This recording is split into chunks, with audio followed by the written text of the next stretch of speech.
नमस्कार दोस्तों, कैसे हैं आप सब। स्वागत है आप सभी का आपके अपने YouTube चैनल पर। दोस्तों, भारत को अध्यात्म और साधना का केंद्र माना जाता है। यहाँ पर कई प्राचीन मंदिर हैं जिनका विशेष महत्व है। इनमें से कई मंदिर बेहद चमत्कारिक और रहस्यमयी हैं। देवी देवताओं में आस्था रखने वाले लोग इसे भगवान की कृपा मानते हैं, तो वहीं अन्य लोगों के लिए ये आश्चर्य का विषय है। भारत में एक ऐसा मंदिर है जहाँ स्थापित ज्योतिर्लिंग, मंदिर के ऊपर लगा पंचशूल, मंदिर में स्थापित कामनाल्य, यहाँ तक कि इस मंदिर में मुरादें मांगने की प्रथा इतनी रहस्यमय है जिसका पता हर सदी में लोगों ने अपने अपने तरीकों से लगाने की कोशिश की, परंतु वे सभी नाकामयाब रहे।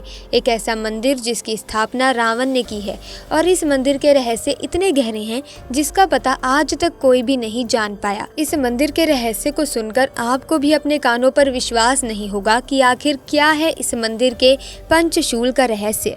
आखिर क्यों इस ज्योतिर्लिंग को कामना लिंग कहा जाता है, आखिर कैसे हुई इस मंदिर की स्थापना और आखिर क्या है इस मंदिर की मुरादें मांगने की प्रथा।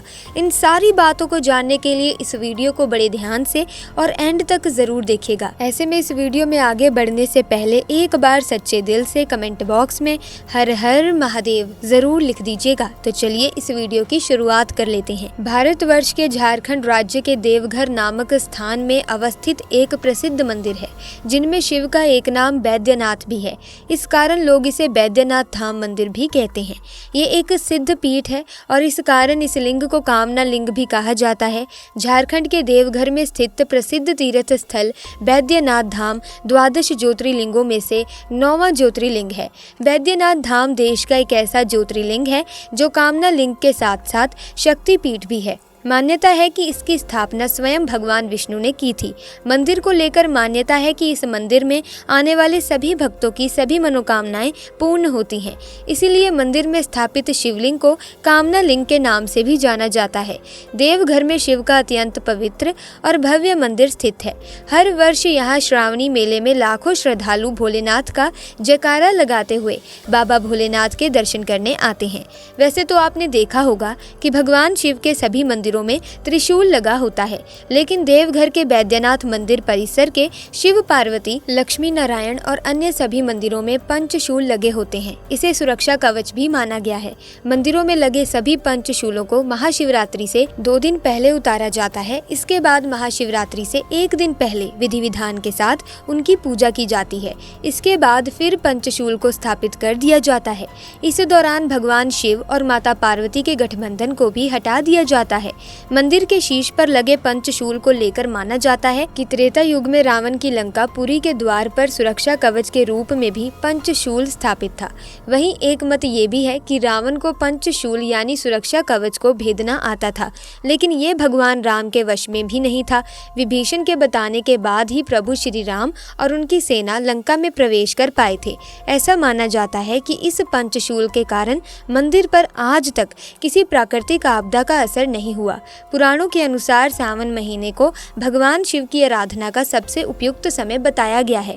सावन के पावन महीने में लाखों श्रद्धालु 105 किलोमीटर दूर सुल्तानगंज से जल भरकर कांवड़ के जरिए बाबा बैद्यनाथ का जलाभिषेक करते हैं और भोलेनाथ की कृपा प्राप्त करते हैं। बैद्यनाथ धाम में स्थित शिवलिंग की कहानी इतनी पौराणिक और दिलचस्प है कि आप इस पावन धाम के दर्शन करना जरूर चाहेंगे। पुराणों के अनुसार भगवान श्री कृष्ण के सुदर्शन चक्र के प्रहार से मां शक्ति के हृदय का भाग यही कटकर गिरा था। बैद्यनाथ दरबार माता शक्ति के 51 शक्ति पीठों में से एक है। कहते हैं कि शिव और शक्ति के मिलन स्थल पर ज्योतिर्लिंग की स्थापना खुद देवताओं ने की थी। बैद्यनाथ धाम के बारे में कहा जाता है कि यहाँ मांगी गई मनोकामना देर में सही लेकिन पूर्ण जरूर होती है। कहा जाता है कि भगवान श्री राम और महाबली हनुमान जी ने श्रावण के महीने में यहाँ कांवड़ यात्रा भी की थी। बैद्यनाथ धाम में स्थित भगवान भोलेनाथ का ज्योतिर्लिंग नीचे की तरफ दबा हुआ है। शिव पुराण और पद्म पुराण के पाताल खंड में इस ज्योतिर्लिंग की महिमा कही गई है। मंदिर के निकट एक विशाल तालाब स्थित है जिसे शिव गंगा के नाम से जाना जाता है। इस मंदिर के मुख्य पुजारी का दावा है कि रात में इसी शिव गंगा में कई बार साक्षात भोलेनाथ ने कई भक्तों को दर्शन दिए हैं। पुजारी का कहना है कि भोलेनाथ आज भी शिव गंगा में विराजते हैं। माना जाता है कि बाबा बैद्यनाथ धाम में स्थित सभी मंदिरों का निर्माण भगवान विश्वकर्मा ने एक ही रात में स्थापित किया था। शिव गंगा के आसपास और भी अनेक अन्य मंदिर बने हुए हैं। दोस्तों ये तो थी कुछ रोचक बातें बाबा बैद्यनाथ धाम के बारे में।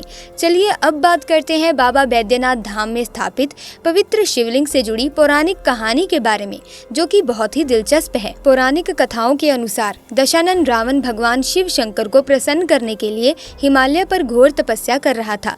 रावण एक एक करके अपना सिर शिवलिंग पर चढ़ा रहा था। 9 सर चढ़ाने के बाद जब रावण अपना 10वां सर काटने वाला ही था, तब भोलेनाथ ने प्रसन्न होकर रावण को दर्शन दिए और उससे वर मांगने को कहा। रावण को सोने की लंका के अलावा तीनों लोकों में शासन करने की शक्ति तो थी, साथ ही साथ उसने कई देवता, यक्ष और ऋषि मुनि को कैद करके लंका में रखा हुआ था। इसी वजह से रावण ने ये इच्छा जताई कि भगवान शिव भी कैलाश छोड़कर लंका में ही रहें। इसीलिए रावण ने भगवान शिव शंकर से कामना लिंग को ही लंका ले जाने का वरदान मांग लिया। शिव जी ने अनुमति तो दे दी, पर इस चेतावनी के साथ कि यदि वो इस कामना लिंग को लंका के मार्ग में कहीं रख देगा तो वहीं अचल होकर स्थापित हो जाएगा। महादेव की इस चेतावनी को सुनने के बावजूद भी दशानन रावण कामना लिंग को अपनी नगरी ले जाने के लिए तैयार हो गया। इधर भगवान शिव के कैलाश छोड़ने की बात सुनते ही सभी देवता चिंतित हो गए। इस समस्या के समाधान के लिए सभी देवता भगवान विष्णु के पास गए। तब श्री हरि ने अपनी लीला रची और उन्होंने वरुण देव को आचमन के जरिए रावण के पेट में घुसने को कहा।